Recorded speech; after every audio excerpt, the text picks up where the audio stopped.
Bien-aimés frères et sœurs, vous connaîtrez la vérité et la vérité vous affranchira. Ça, c'est pas moi qui le dis, c'est la Bible qui le dit. Mais moi, je vous dis mieux. Vous connaîtrez la vérité historique, notamment celle de vos ancêtres kémites, et vous aurez une vision globale de ce que c'est que la vraie souveraineté politique. J'ajoute, vous reviendrez à la spiritualité africaine ancestrale et vous comprendrez les enjeux de l'indépendance économique. Et pour terminer, vous accepterez votre identité culturelle kémite et vous obtiendrez deux choses. La première, c'est la paix. La seconde, c'est le développement, à une condition. L'unité de toute l'Afrique noire, l'unité de tous les Noirs du monde entier. Otep à tous, bienvenue sur la chaîne des panafricanistes par essence, par conviction et par excellence. Celle des citoyens kémites par nécessité et obligation de combat. Nous sommes une chaîne qui n'est guidée que par nos ancêtres et rien que par les ancêtres qui appartiennent à l'égrégore du monde noir. Par conséquent, nous ne croyons en aucun Dieu venu de l'étranger. Toutefois, cette vidéo n'est aucunement destinée à inciter à la haine ou à la violence, car nous menons un combat qui est d'abord et avant tout spirituel, intellectuel et démocratique. Ensuite, il est politique, géopolitique et géostratégique contre l'impérialisme, le colonialisme, le néocolonialisme et l'endocoloniat, qui sont tous qualifiés de crimes contre l'humanité. Nous menons ce combat sur la base du principe fondamental que nous avons hérité de nos ancêtres kémites, qui est celui de la Mahat, c'est-à-dire solidarité, vérité et justice. Vous êtes donc en droit de connaître la vérité. Et nous avons l'obligation de vous dire la vérité, rien que la vérité, afin que justice soit rendue au continent africain. Et ça, c'est notre modeste contribution dans cette noble lutte en faveur de la souveraineté, la dignité, la solidarité et l'unité africaine. C'est exactement ça que nous appelons le panafricanisme. Bien-aimés frères et sœurs, il y a des choses qu'on ne peut pas laisser passer comme ça. Eh oui, il y a des choses qu'on ne peut pas laisser passer comme ça. Il y a des propos qu'on ne peut pas accepter. Quand on est intellectuel, quand on est panafricaniste, il faut dénoncer cela. Il y a des mensonges qu'on ne peut plus tolérer. Parce que maintenant, nous avons la possibilité de vous donner aussi l'information. J'ai écouté le secrétaire d'État à la Défense qui s'adressait aux Africains. J'ai été horrifié, j'ai été scandalisé par les propos qu'il a tenus. Je ne suis pas un fan de la Chine. Moi, je m'en fous. Ce qui m'intéresse, moi, c'est que les États qui signent des accords de partenariat avec les pays africains puissent nous respecter, puissent respecter notre souveraineté, puissent respecter notre mode de vie, notre culture, notre spiritualité. Mais quand j'entends ce que j'ai entendu de la bouche du secrétaire d'État américain, qui est un noir comme moi, comme vous, Lord Austin, je dis, mais attendez, Poutine avait raison que nous avons affaire là à l'empire du mensonge. Mais on ne peut pas avoir l'audace de mentir à des gens qui sont en train de voir l'histoire qui est en train de se dérouler devant eux. À l'époque, nous n'avons pas les moyens de connaître. Nous n'avons pas les moyens de parler. Nous n'avons pas les moyens d'informer, puisqu'ils détenaient tout. Mais maintenant, il y a la possibilité d'informer et tout le monde est informé. Les Africains savent tout ce qui se passe. Je comprends que les États-Unis sont en guerre contre la Chine, contre la Russie, mais ils connaissent le territoire russe. Ils connaissent là où se trouve la Chine. Attends, ils ont des grands géographes. Ils n'ont qu'à aller là-bas faire la guerre contre eux. Comme ils ont l'habitude de le faire, ils l'ont fait comment on appelle ça, en Irak, ils l'ont fait en Libye, ils l'ont fait en Yougoslavie, ils ont détruit et tout, tué des millions de personnes. Personne n'en parle. Mais vous ne pouvez pas venir coopérer avec les Africains sur la base d'un mensonge. C'est à peu près comme Emmanuel Macron qui vient nous dire « Oh, la Russie, c'est un pays impérialiste. » Et la France? Alors qu'il sait, lui-même Emmanuel Macron, que la Russie n'a jamais colonisé un seul pays africain. La Russie n'a aucune base militaire en Afrique. Elle n'a jamais occupé un pays africain. Ce qui n'est pas le cas pour la France. Si on va parler de l'esclavage, si on va parler de la colonisation, si on va parler du néocolonialisme, si on va parler de ce que nous voyons aujourd'hui. Donc,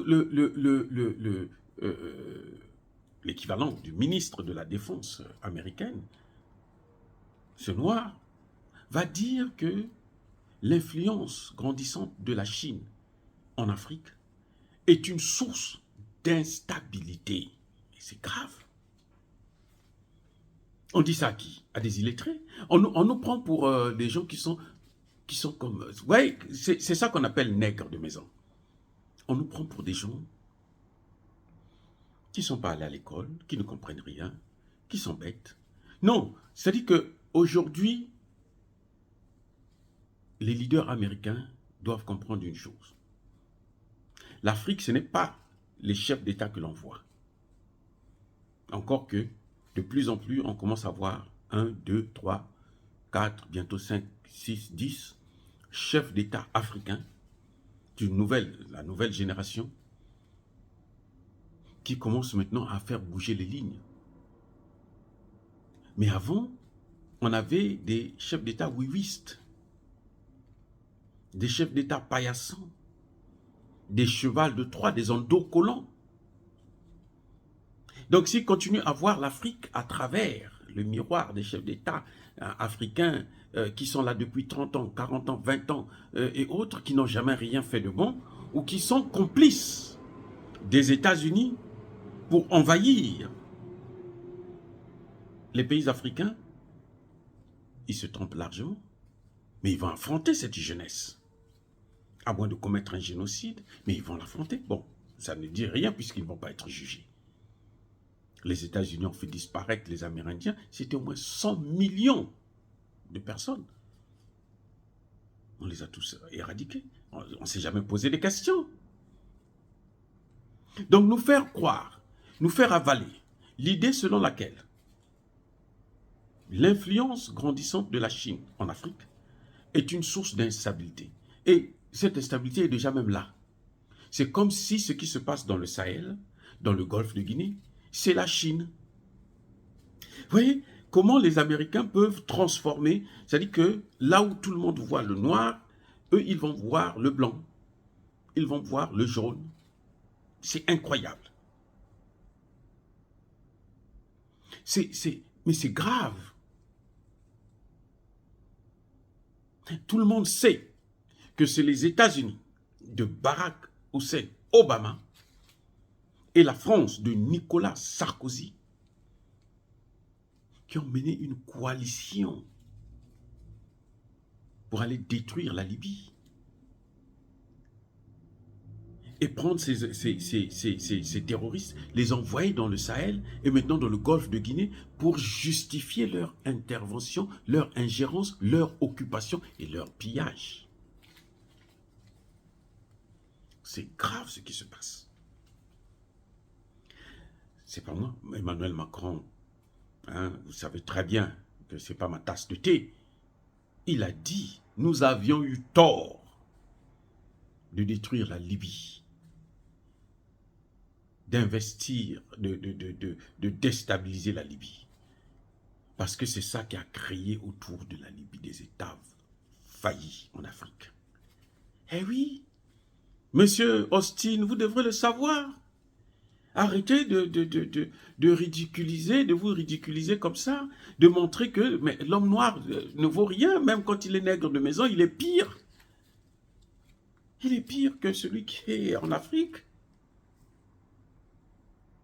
La Chine vient en Afrique pour des raisons économiques. Elle investit. La Chine investit plus que les États-Unis, plus que l'Europe. Mélangé. La Chine est devenue le premier investisseur en Afrique. Oui, nous avons des chefs d'État qui ne savent pas négocier avec la Chine. C'est vrai. Mais de plus en plus, on est en train de voir, on est en train de modifier ces accords.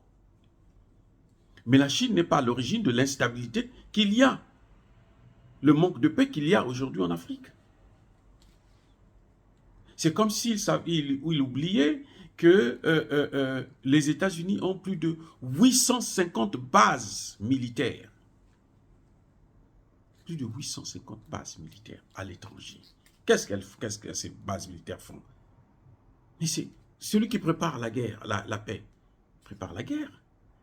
Vous les envoyez là, c'est pourquoi? C'est pour faire les guerres.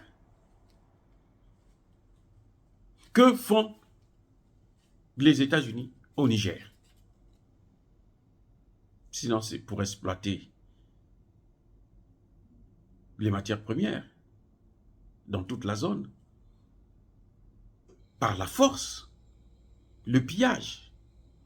Parce qu'après tout, le terroriste continue à frapper au Niger. Bazoum est aujourd'hui au pied du mur. Obligé de rappeler les retraités pour venir l'aider. Donc voilà, c'est-à-dire qu'il y a ces choses qu'on ne peut pas comprendre. C'est incroyable qu'on nous dise que la Russie, c'est un État impérialiste qui est en train de venir pour vous piller vos matières premières. La Chine, c'est un État déstabilisateur, un État terroriste qui est en train de venir pour vous piller vos matières premières. Alors que vous êtes là depuis plusieurs années, 60 ans au minimum, pour ne parler que de la période après la colonisation. Mais sinon, si on prend l'esclavage, la colonisation, et puis les indépendances superficielles ou formelles, c'est incroyable. Donc voilà, ça dit que nous, jeunesse africaine, nous les Africains, nous devons faire très très très attention quand on écoute de telles choses. Vous devrez comprendre. Ce n'est pas la Chine qui est à l'origine de l'instabilité qu'il y a aujourd'hui en Afrique. C'est les États-Unis, c'est la France et leurs alliés, l'Union européenne. Mais les principaux acteurs de la destruction de la Libye, et ils le savaient, puisque le président Issoufou du Niger l'avait dit à Barack Obama et à Nicolas Sarkozy, à Paris, en France. Il a dit, monsieur le président, monsieur le président, si vous faites ça là, vous allez déstabiliser toute la région. On leur avait dit. Obama a répondu, oui, we'll finish the job. Nous allons terminer le travail. Nous allons écraser. Terminer le travail, c'est ça. Voilà le modèle de démocratie que vous nous vendez en Libye. Ça, c'est la démocratie. Dans le Sahel, c'est ça la démocratie. Ou c'est vous qui occupez le pays, c'est vous qui gouvernez, vous faites ce que vous voulez, vous pillez les matières premières, vous tuez comme vous voulez, personne ne peut vous juger. Parce que vous êtes des grands, on ne peut pas vous juger. Mais ça, il faut que ça s'arrête.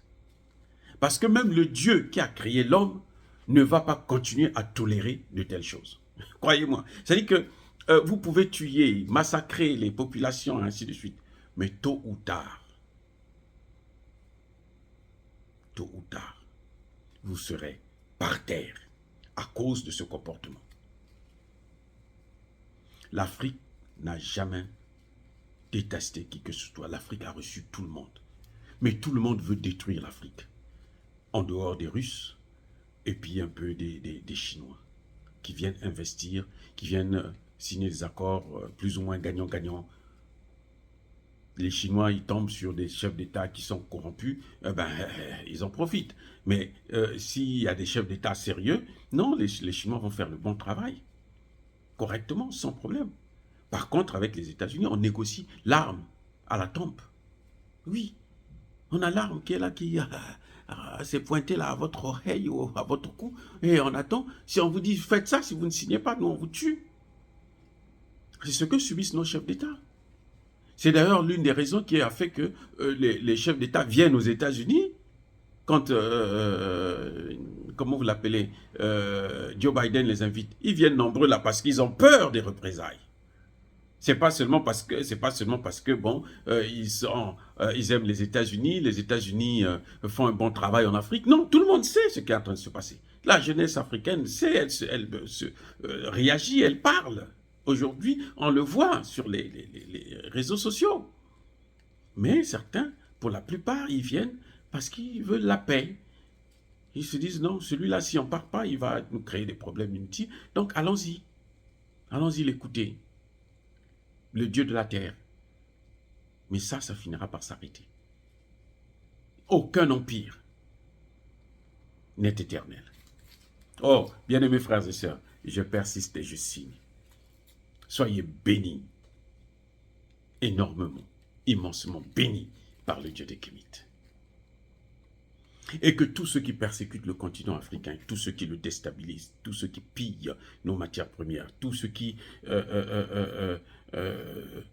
persécutent les Africains et notamment les panafricanistes, qu'ils soient noirs ou qu'ils soient blancs, je demande à ce qu'ils puissent être foudroyés, détruits, effacés, neutralisés, maudits, punis, éradiqués par le Dieu des Kémites et par nos ancêtres angélisés. J'ai dit, et comme d'habitude, j'assume.